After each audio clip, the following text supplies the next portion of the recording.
Good morning, again, good afternoon, good evening to some. This is Prophet West, and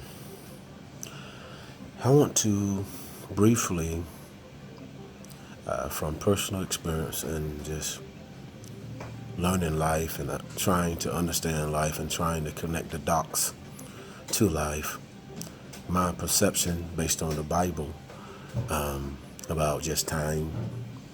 And, as a man, as a father, as a husband, throughout my life, I made a lot of mistakes, done a lot of things that I wasn't proud of.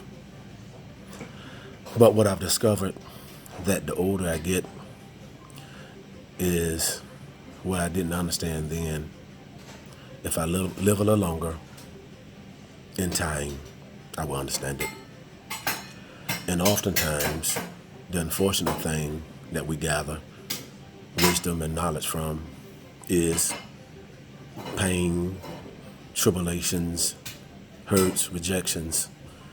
Even Solomon said that all under the sun is vanity, folly. And then he gathered to know that in order to get wisdom, there's much sorrow, and to get knowledge, you're going to go through a whole lot of grief. But then he said at the end of the book, he said that the conclusion of the matter of all of this is to fear God and keep his commandments. The thing that we need to realize and understand is about time.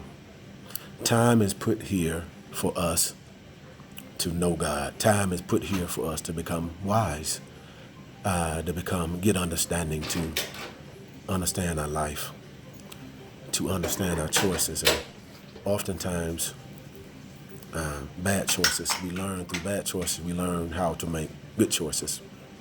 Because once we hit our head, even the Bible says that how can a man put fire to his bosom and not be burned? See, there's information, and there's a teaching point in information. There's a teaching point in being burned, because it said that once I become burned, then I know it hurts. So that means that when I get in a situation where it reminds me of that pain, I'm not going to do it. And so what happens, the older you get, when you're younger, you look right in front of you.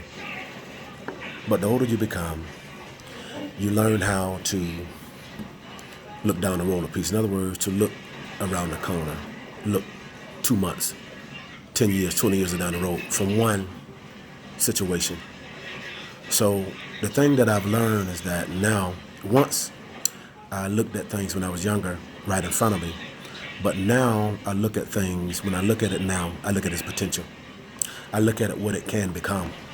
And so I assess and I live my life through wisdom, through time, and through patience. And that patience has come through just hitting my head, making so many mistakes.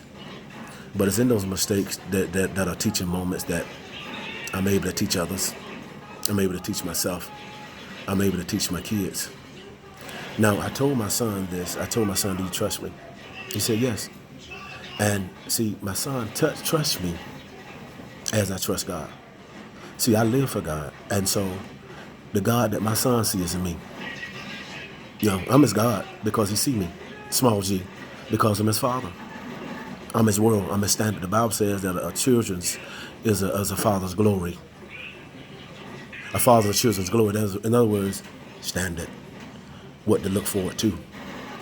So, now that I'm older, I don't do things that I once did because I think about the consequence, but also I think about not just me, but I think about who's watching me, my kids. And so I want to shape my kids in the right way. And so because I want to shape my kids in the right way, I teach them the right way. And that's by living right, thinking, using wisdom as an example. Hear me. Time and maturity. Even the Bible says that we go from faith to faith and glory to glory. Also, the Bible says after we suffered a while, then they're going to make you perfect. Perfect means to be a little wiser. And that suffering is the pain. But after the pain is over, there comes the maturity, the perfection. And so where I'm at now, what's being released in me, It's just like there's a flower. There's one particular flower that once you crush with your hands and the oils are squeezed out, then there comes an aroma, an expression of righteousness, an expression that God will accept. Be an expression. Become that aroma.